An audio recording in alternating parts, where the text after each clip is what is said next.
what it is Quick is trying to say. We're about to talk some comics and get a little bit controversial. Everything from indie books to movie deal level commercial. With no rehearsals when we converse to coerce you. And then we do the quick takes and try to get to the person. So join us and get your comic book a few more sales once a week wherever you pod. It's Four Tales. Once a week wherever you pod. It's Four Tales.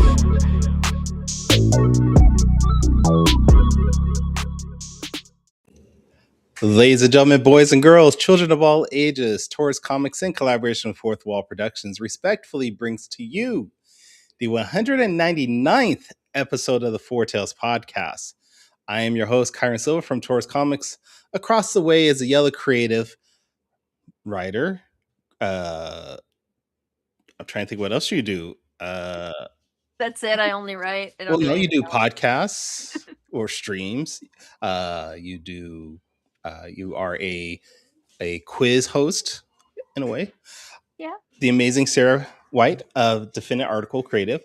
And together we are your two comic creators here to help you find your next favorite comic. We are live via Facebook, Twitch, YouTube, TikTok, and Instagram. So if you're listening or watching us live, thank you for your support. But don't forget to like, subscribe, share, and review this podcast because all your positive reviews, interactions help us reach a bigger audience. And yes, audience, Danny is not here again for the second time in a row. He is chilling in Charlotte, North Carolina for Heroes Con this weekend, having a bunch of fun without me because I didn't want to pay my plane ticket from California to North Carolina again because it's too expensive. So Sarah was gracious enough to join in on the fun. So thank you for that. Anytime. It's been a minute since I've been here and never as a host. You're actually making history. You are the first female guest host we've ever had. I know. I'm touched. I know. Are you touched by an angel? Touched by an angel, sure. But you had last week you had Uncle Fish on, right? Yes. And so you're having a good lineup of guest hosts, if I can include myself in that. Sure. You can't not have a good time when Fish is on the show. No. So even when he's in the comments, he's awesome. I don't want to find the person that does not like Fish. Like, honestly. No. Like, if you don't like Fish, there's something wrong with you. Just straight up. There's something wrong with you. Yeah, you always gotta be like, wait, I need more details. Why? What exactly happened here? Like, do you not just like random words being blurted out? Do you not like amazing art? Do you not like a jolly laugh? Like, what is it that you don't like about Fish Lee? Because if you are the person, that 1% of the person out there that does not like Fish Lee, please stop watching the show because there's something wrong with you. I don't want to know. But like you said, it's been a minute since you've been here. So for anyone that's maybe not familiar with you, give us a breakdown of who you are and what you do. All right. Well, I am the founder of Definite Article. I guess it's been a couple years now. I left my old studio, started a new one of my own, and now we publish, what are we at? 5 titles, I think. Nice. Which is pretty cool. I do a little drawing. It's not great. I host my own live stream. It's called Critical Affection. I got Fred Schwartz is on there. If y'all are Fisticuffs fans, Fred's on there. And Brian, the co-writer of Granica, one of our titles. Yep. And then Amanda's on there too. Critic extraordinaire, Amanda. And it does feel like your team there just keeps growing. It does. Because there was just you and Brian at one point, right? It was just Brian and me, yeah. And then Amanda joined because we changed the time and then she was able to. Okay. And then we just kind of adopted Fred. Like, we came in and Amanda just destroyed his favorite movie in the world. And then Fred's just like, can I come back next week? And then we just kind of adopted him into the crew. So yeah, he's one of us now. I might have missed that episode. What was his favorite movie? Clerks. He loves Clerks. And then now Kevin Davis is he's been showing up more and more because we've been doing a lot of horror movies lately. He's trying to traumatize me with clowns. Not crazy about that, but And when we do the trivia quiz, is that at the end of that where we do the trivia's in relation to whatever topic we talk about, and then I draw a picture as I make a sticker out of it. That's to try to get better and faster at drawing, and also have a little prize. And so if you think it's good, then you're really winning something. If you think it sucks, then don't play the quiz, I guess. Okay. All right. Yeah. Well, maybe one day you can have our guest. What is a guest? Our guest on Some your kind of bird, probably. It's like a booby. Have you ever seen a booby bird? I have seen a booby, yes. I've also have you seen a great tit? I've seen one of those. Yes, I have. All right. We're going to have the amazing Mark Poulton on the show. I need to ask now, since we're bringing this up, Mark, what is your favorite bird? Oh, man. I have no idea. How about the crow? Okay. That's a classic choice. All right. Well, thank you for being on, Mark. We appreciate you. For anyone that's not familiar with you and your work, do you mind giving us a brief rundown of who you are and what you've done? Sure. This is my 20th year in the comic book industry. I got my start in 2006 writing my own creator-owned title called Coney Waves. It was published through Arcana Studio, and I did that for a couple years. While I was writing Coney Waves, I ended up getting hired to be the vice president of production at Arcana Studio. At the time, they were Canada's largest comic book publisher. No, I'm not Canadian. I live in New Jersey. But during that time, I was the vice president of production for about 3 or 4 years. We put out over 300 graphic novels, stuff like Cade, Howard Lovecraft and the Frozen Kingdom, Don Bluth's Dragon's Lair. But my work on Coney Waves caught the attention of my teenage hero, Rob Liefeld.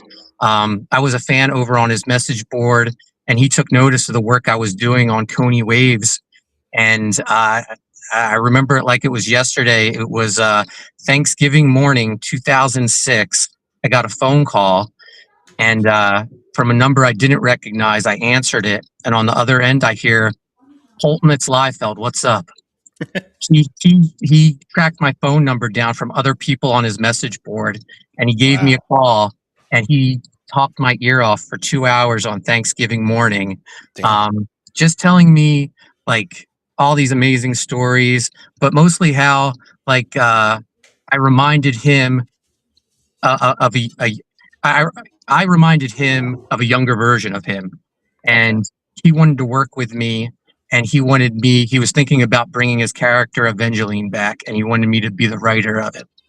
Okay. So that was 2006. That Evangeline series didn't happen until 2011. And I swear the only reason that series happened is because I would not let it die. He nicknamed me the squeaky wheel because I was always like, "When are we doing this Evangeline series, Rob?" Nice. And finally he gave in. We did the Evangeline series at Image Comics 2011. It lasted for about a year, and after it ran for a year, it carried over to Keenspot as a web series, and it amassed a readership over 500,000 readers, which I had no idea at the time about web comics, but it blew my mind that many people were reading our book because our print numbers were about 4,000 copies, which at that time, like Image was, I guess, kind of in a lull. Like right now, it's probably at its best since the 90s. But that 2011 period was a little slow for him. So like when we were hitting 500,000 readers, it blew my mind. From there, Rob took me with him to DC Comics, New 52. He was doing a bunch of titles, and he took me with him. We worked on Savage Hawkman. I got to work with an absolute dream team, Rob, Joe Bennett, Art T-Bear, amazing talent. And after that run, I dove into more creator-owned stuff. My son was 7 at the time, and he came up with this idea that I thought was the most amazing thing I ever heard of. We were having pizza, and he told me he knew where pizza came from. And I was like, oh yeah, tell me. And he goes, it's simple. You plant a slice of pepperoni and a pizza tree grows from it. And I was like, this needs to be a comic book. So we made it into an all ages kids horror graphic novel called Pizza Tree. And this was 2017. My son was 7. It got nominated for a Ringo Award. It won the Moonbeam Award for Best Kids Graphic Novel. And it even we got interest from Hollywood about it. I don't know if you guys are fans of Monster Squad, but Ryan Lambert, the actor who played Rudy, I met him at a convention. I gave him a copy. He read it on the flight home, and he tracked me down through social media like weeks later and said, hey, ever since I've read this book, I can't stop thinking about it. I want to help you and your son bring it to the screen.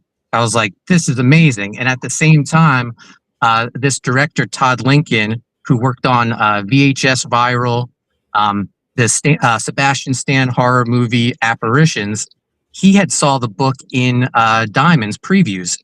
And he tracked me down, and he was like, ever since I read the synopsis of this book, I've been mesmerized by it.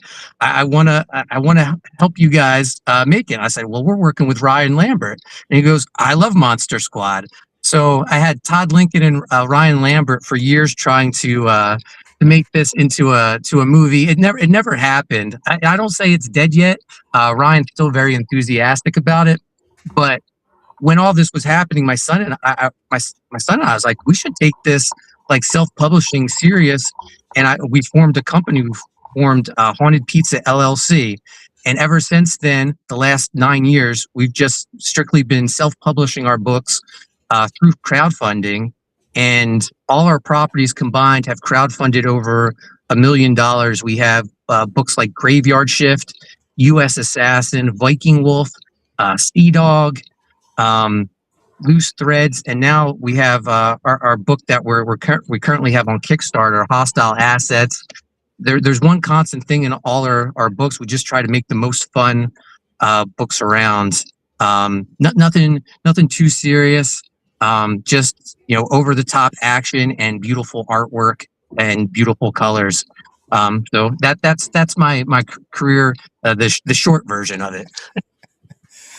One thing I've realized in your short version is that a lot of people track you down. Yeah. Yeah. Like, is it that easy to find you? Is that what's going on? I do. I'm on pretty much all the social media. I do have a website, so I am easy to find. Okay. All right. And most people remember the hair too. If they're looking for me online, if they see my picture, they see the spiked hair and they know it's me. I used to have hair just like that. Daryl Murphy in the chat says, I'm interested in this book already. And if you're looking for an artist, Mark, Daryl Murphy is an amazing artist. He's actually worked with a lot of big name creators himself. But if you need somebody, please reach out to him too. Nice. All right. But you're here though to talk about a different book. Nothing about what you mentioned. You're here to talk about Hostile Assets. Then what's that about? Yeah. So last year, one of the books I launched was a new series called Gun Goth. It's kind of a mix between Buffy the Vampire Slayer and Resident Evil. And while that campaign was running, another publisher reached out to me, Alfred Page, from Page One Comics, and he was like. He was like, Alfred's been on our show many times, actually. Oh, awesome. Yeah. I love Alfred. And he reached out to me and was like, tell me about Gun Goth. I love her. I love the look of her. And I gave him the pitch, and he was like, I have this female character, Footpath, and would you be interested in a crossover? And at the time, I was really swamped with projects. I wasn't looking to take anything on, but then Alfred said the magic words. He says, I see them, Footpath and Gun Goth, as the female version of Grifter and Backlash. I see this as a female, the Kindred, which was a huge Wildstorm crossover in the 90s. And once you start speaking that 90s comic language, I'm all in. So I was like, Yes, I love this idea. Tell me your idea. So he gave me a story, and he was like, "How do you want to do this?" And I was like, "Well, um, already had an artist in mind." I was like, "Well, I love the artist you have. How about you handle art? I'll handle colors and letters." So it really is a true collaboration between Page One and Haunted Pizza. We got some of their staff working on the book, some of my staff, and it's these two deadly heroines, Gungoth, Footpath. They're teaming up to stop a uh, a drug derived from zombie blood from hitting the black market, and it plays to both of their strengths. Gungoth, much like a lot of my books, I think my best books anyway. A lot of action, but also a lot of horror elements into it, and this definitely plays up to that.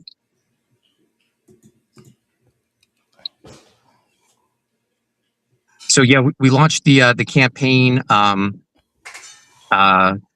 early May. We're in the last couple days of the campaign on Kickstarter. Although we will be taking late pledges, but the book is looking fantastic. It's a 60-page graphic novel, artwork by Edson Alves, colors by Anthony George, 6 different covers to choose from, and there's some of that gorgeous artwork by Edson Alves.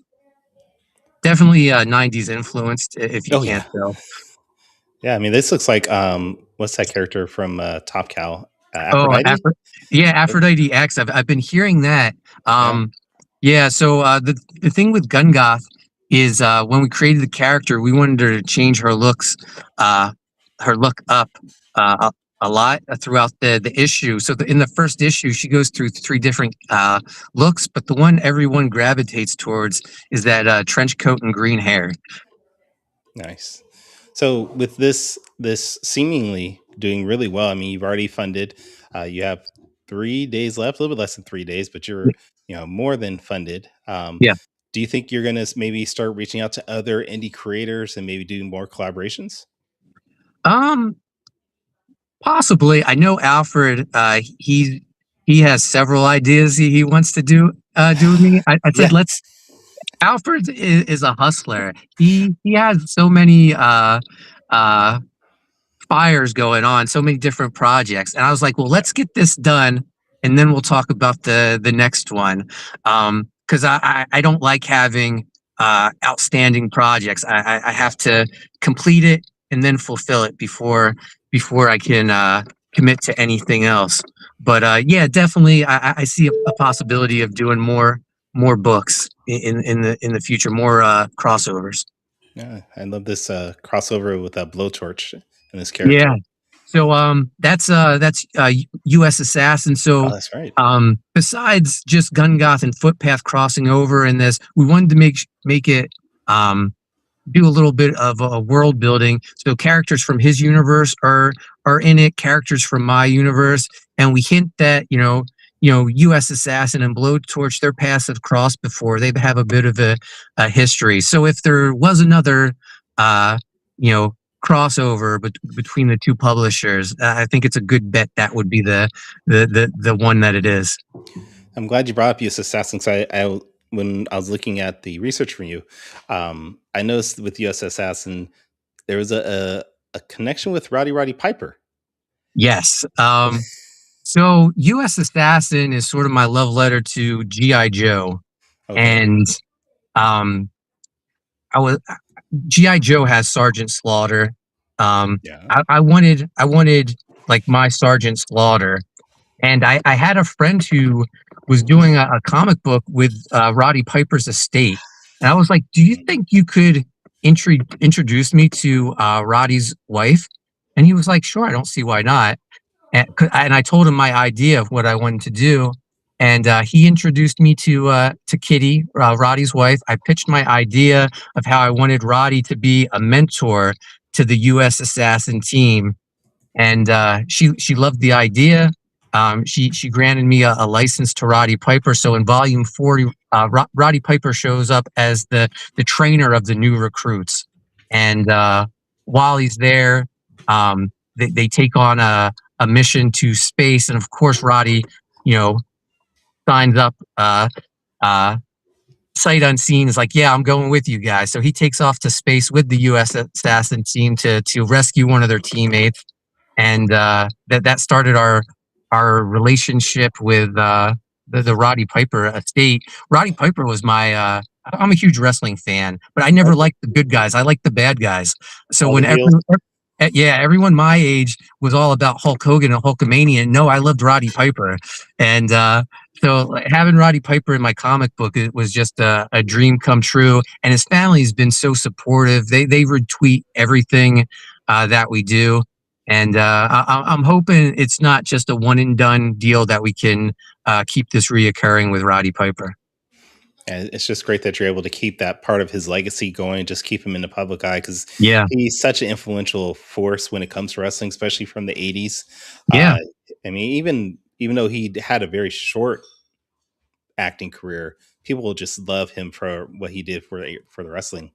Oh, yeah. I mean, They Live has become such an iconic movie. I think there's a lot of people who know him from They Live and not from wrestling. Yeah. So once Hostile Assets is done, because that, like we said, that's already been funded. Yeah. What's next for you? What's next for Mark? So I have another book with my son Chase. It's called The Universals Initiative, and this is a project that that's been in the works for over a decade. When I finished up on Hawkman, this studio in Mexico reached out to me and my friend artist John Malin, who was working on Youngblood for Rob Liefeld. And this studio, they were huge Youngblood and Rob Liefeld fans, so they reached out to like two of his, I don't know, pupils to help them kickstart this comic book universe that they were creating called the Universals. And John and I, we did 50 pages of story for them. We created all these characters, and the studio was owned by two people. One of them is an architect. That's where his money comes from. But the other owns a chain of restaurants in Mexico called Comic X, and they're superhero themed restaurants. They put one in Arizona. I'm not sure if it's still around, but they took our characters and they made them into like life-size statues in these restaurants in Mexico, which blew my mind. So they had big plans for this. And then COVID happened, and it took their careers in different directions. The one who was an architect became incredibly busy building all these hospitals, and the one who owns the restaurant chain, he was fighting to keep his business alive with everything shutting down. So the Universals just lay dormant for years, and the one owner kept tabs on me and John and saw what we were doing, especially me with crowdfunding, and he was always very supportive. So I was really proud of the work we did, and I hit him up and said, "Hey, could I, if you guys don't have any plans for this, could I acquire the work John and I did and release it, because it's never been released before?" And he was like, "Mark, I would love that. I would love to. I mean, I love the work you did. I love these characters. I would love for you to get them out to people." So I acquired the 50 pages John and I did. I brought my son on, and we rewrote the entire story using the established artwork. But then we brought on another artist, Dan Dahl, who's he does a lot of cover work for Rippaverse, if you're familiar with them. And Dan's an amazing artist. And we turned this into a 64-page graphic novel. It's book one in a 3-book series, and it's about a group of heroes in Mexico who their age of superheroes was birthed by this gem called the Life Stone, and it came from far away. An alien brought it to Earth, and this birthed this age of heroism in the world, in this universe. But the Life Stone belonged to these twin tyrants who have tracked it down to Earth now, and our heroes on Earth have been given a warning that the twin tyrants are coming. So they need more heroes. So they have to gather heroes from all over to fight basically this army of ruthless villains. So it's an amazing story, beautiful artwork. John worked on Cable, Thunderbolts for Marvel. Dan Dahl is an incredible artist doing tons of covers for Rippaverse. And I got to work with my son again. My son goes through phases where he's all about comics, and then he's like, I'm too cool for that. I mean, when you win a Ringo or nominated for a Ringo Award at the age of 7, I mean, you start out on top, you know? So he gets a little bored with comics, but I was so excited to work with him again on this project. That's going to be my next thing. And the book is 100% done. Nice. So I think after Hostile Assets, we're just going to throw it up for pre-orders for a couple months and then send it off to the printer. We got covers by John Malin, Joe Bennett, Deborah Carita, and Rob Liefeld. And the Rob Liefeld cover is going to be for an oversized edition of the book. So your son, he's still not even an adult yet, right? Yeah, he's 16. He just turned math. Yeah, he just turned 16. Yeah, he's lived an incredible life so far. But I don't know. So he went to his very first Comic-Con when he was 2 months old. So I think he just always thought, oh, Dad makes comics. That's just what people do. I'll make comics. Maybe I'll do something else. I don't know. But he's now he's into like music and guitar. So we'll see what he does. But for the times he does want to work for me, I really value it. Danny is in the chat, so that must mean that Heroes Con is over for today. So he's here, and Sarah and him have switched shows for the week. So yeah, we kind of did. Yeah, he was over on my show, and I was sick, so I wasn't there. And now he's unable to be on his show, and here I am. I don't know how that happened. It was whatever. I did look it up. Unfortunately, the Comics X in Arizona has closed down, but the one in Mexico is still open. So if you're ever in the area, check it out, I guess. Cool. Yeah, it looks incredible from the pictures. Yeah. Well, this is probably a good time for us to actually go into everybody's favorite part of the show, which is quick takes. So, Sarah, are you ready? Sure. I mean, I literally copied what Danny says from a previous episode where he introduces this, so I'm just going to read that. All right, so hold on. Let me do the intro then.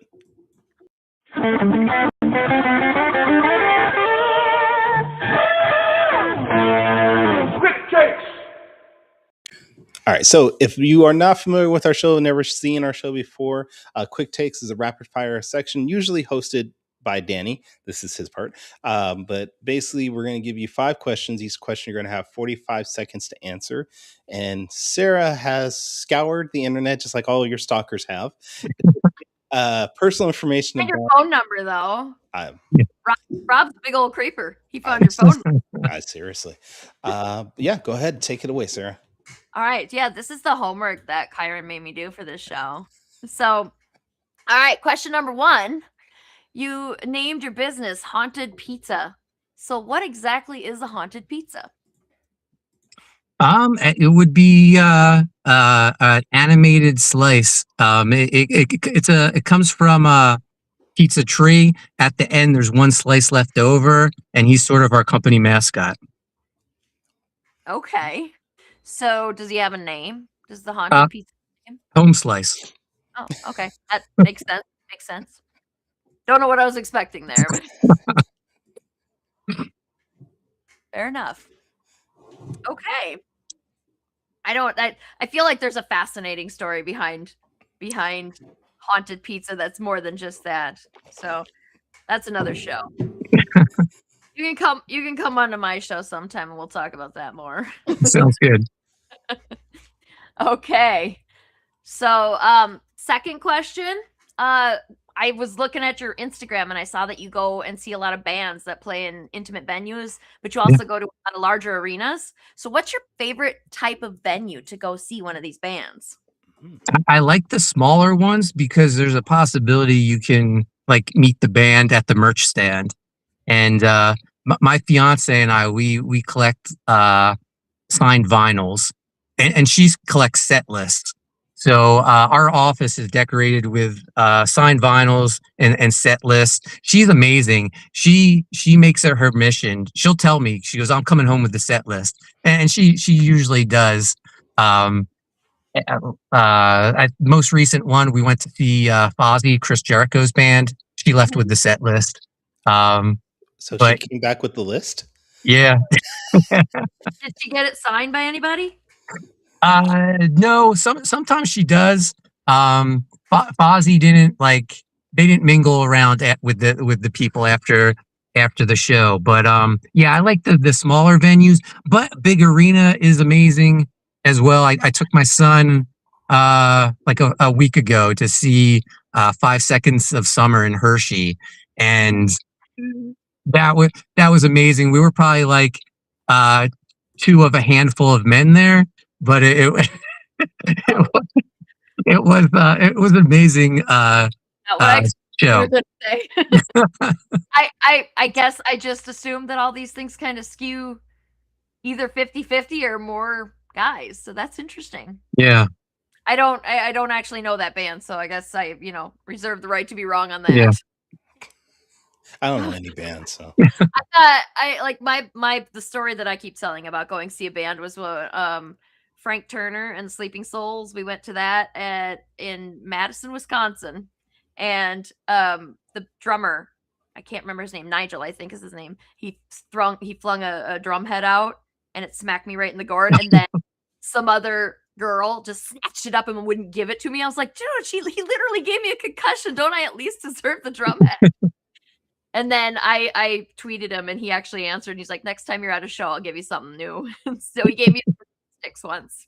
Nice. It was pretty cool. All right, next question. Yep. What was the next question? Okay. Next question is: are you ever going to go to another Phillies game after they slipped a shot of you eating ice cream into their commercial? So yes, definitely. I love baseball. I love the Phillies. But the thing that gets me, I worked so hard over the last year. I'm getting married this November, so I wanted to look good. I lost 50 pounds.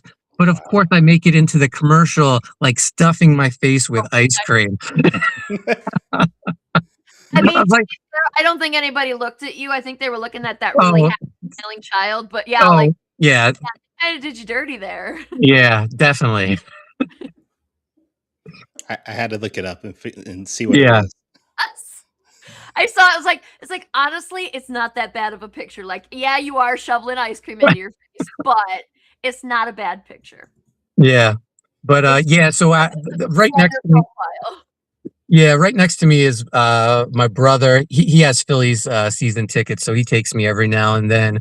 But yeah, I was at home watching the game, and then my fiance sent me a screenshot, and she said, "Did you know you're in a Phillies commercial?" And I was like, "What?" And she goes, "My friend just sent me this."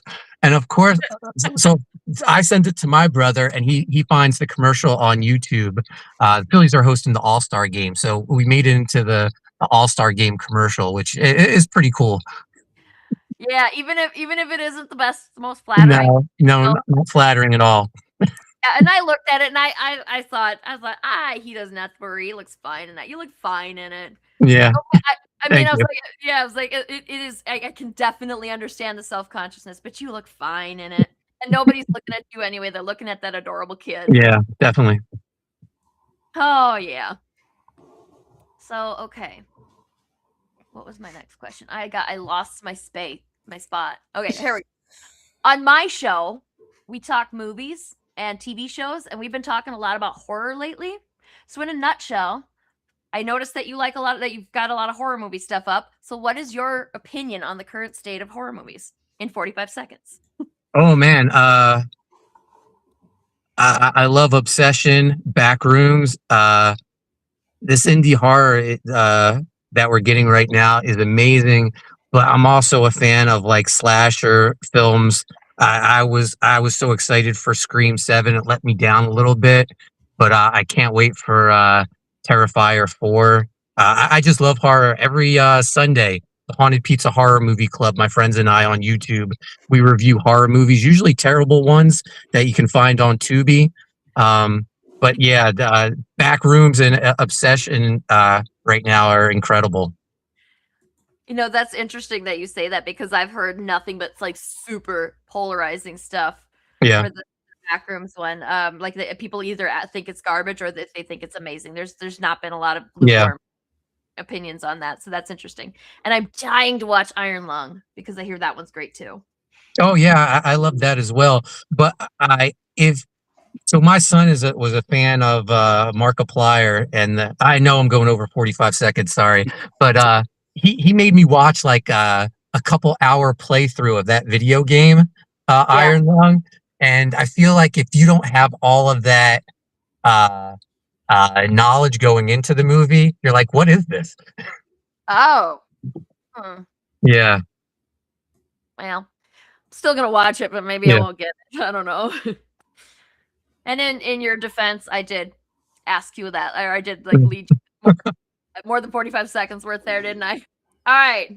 So the last question is always a top 5, and this is what's it? Top 5 in honor of Top 5 Live? Is that because you did the top 5 lists and top 5? Yeah, live? I think that's why they have it. Rest in peace, Top 5 Live. Morgan, what are you doing? Let's get Top 5 Live back. I watched that one like almost every single week, unless I was at whatever I was at late. Come on. Anyway, so what of your top 5 favorite monster trucks of all time, or your top 5 monster trucks of all time? Okay, Bounty Hunter. I'm doing a book on Bounty Hunter. Actually, I just released a kid's book about the story of Bounty Hunter, but there's a graphic novel coming out as well. So Bounty Hunter, Bigfoot, Gravedigger, Velociraptor, and I'll say Monster Mutt. Gravedigger was the one that I've known. Like that one's been around for a while, right? And it's the one that I think that if you know anything about monster trucks, you've heard of that one before. Yep. I thought, didn't Bigfoot come out before that though? Yeah, I remember that back in the 80s. Yeah, Bigfoot's the very first monster truck, but I feel like Gravedigger may have surpassed its popularity. Yeah, it's not that it's not that it's older. It's just that it's more famous for some reason. Okay. It took me a bit to get to like, I was like monster trucks, and I kept going into truck pulling and tractor pulling, and I was like, no, it's about trucks, monster trucks, not or pulling trucks. Yeah.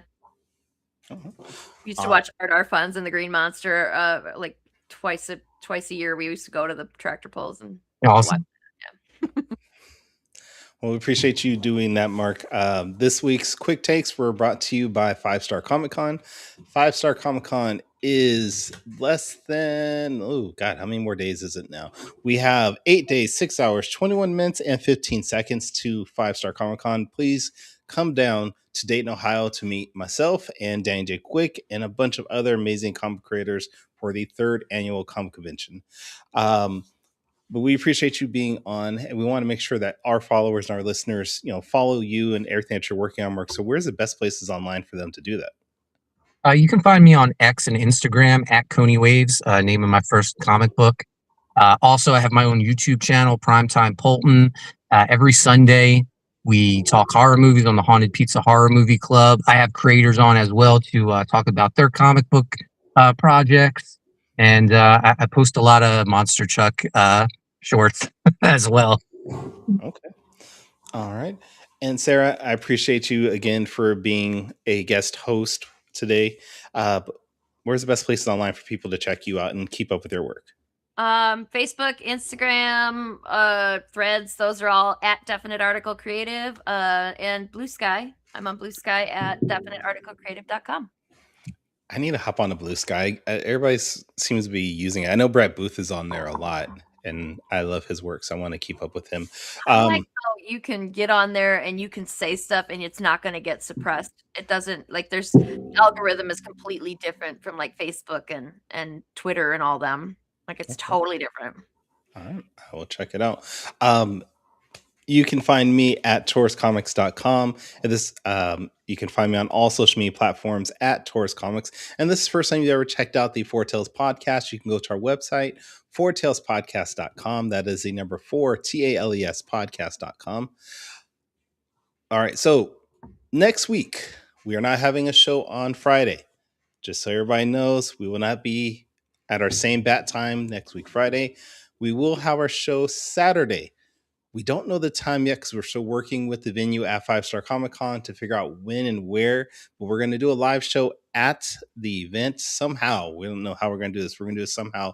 So be on the lookout for that. Follow our social media platforms at Four Tales Podcast on all platforms. And we'll let you guys know as soon as we figure everything out. But that will be our live 200th episode at the 5 Star Comic Con. So we hope to see you guys there. What?